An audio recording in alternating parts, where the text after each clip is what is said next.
Am I the asshole for telling my stepdaughter I don't want to be her mom anymore? My stepdaughter found some of my old spicy tapes from when I was a porn star. After finding them, she sent copies to my husband, my mother, and my father-in-law. My husband already knew I was a porn star in my 20s, but his parents did not. They have since slandered my name to relatives and tried to convince my husband to end our marriage. When my stepdaughter realized that my husband already knew about my past, she apologized and is now trying to reconcile. However, after the things she said to me and the damage she caused, I cannot bring myself to forgive her or go back to the way things were.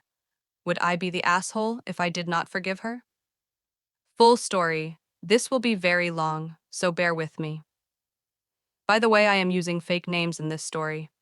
I am a female in my late 30s, 36, and I am married to Josh, 40. He has a daughter, Ella, 18, who still lives at home and is in her first year of university.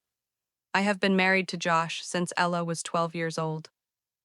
She was on good terms with her bio mother until her mother got married and ghosted her and her father when Ella was only 11. It broke her so much that Josh decided to give it more time before Ella and I would meet. Once we got engaged, Josh finally introduced me to Ella, and surprisingly, we clicked right away. We both loved anime and video games, and we would often play video games together and watch different animes together. When my husband and I finally got married, she was a junior bridesmaid, as I wanted her to be a part of the wedding. She was there for the whole process and was very excited for her father and me to be getting married. When Ella turned 14, she finally started calling me mom, and we were closer than ever. Around 17, her mother came back into her life, and her father agreed to let her see her mother every month. She still called me mom, but became more distant than she had ever been. At 18, she started calling me by my name.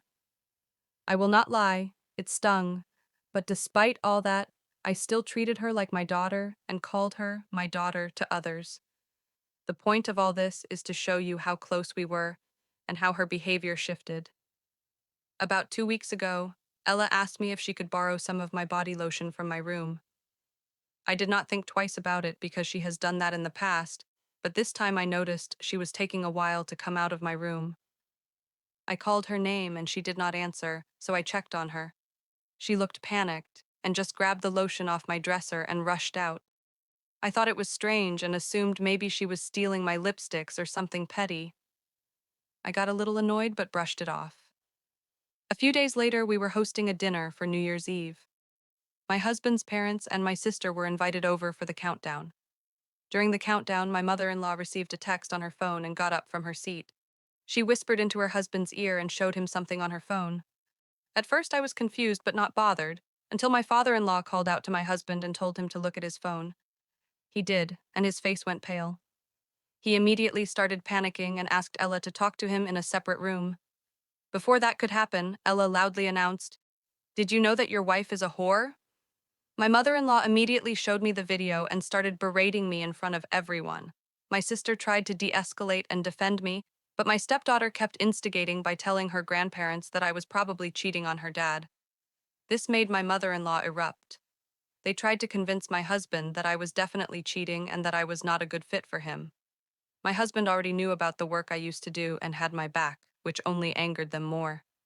My husband's parents left abruptly after a huge argument, during which my father-in-law called my husband a cuck. After they left, my sister left shortly after to give us time to sort things out. My husband dropped Ella off at his parents' house for the night so he could talk to me and cool down. 2 days later, he brought Ella home and talked to her while I was out of the house. He explained that he knew everything about my past and had always been supportive of it. According to him, she realized she had made a huge mistake. She cried and apologized to him and told him that her bio mother told her about my past. At first, she did not believe her until she found the tapes. My husband called me and asked if I wanted to talk to her, but what he did not tell me was that he was next to her and had me on speaker. I ended up saying that I did not feel like I wanted to be near her and that I did not want to be her mother anymore. She heard everything and started crying on the phone. She told me she was going to stay with her grandparents for a bit until things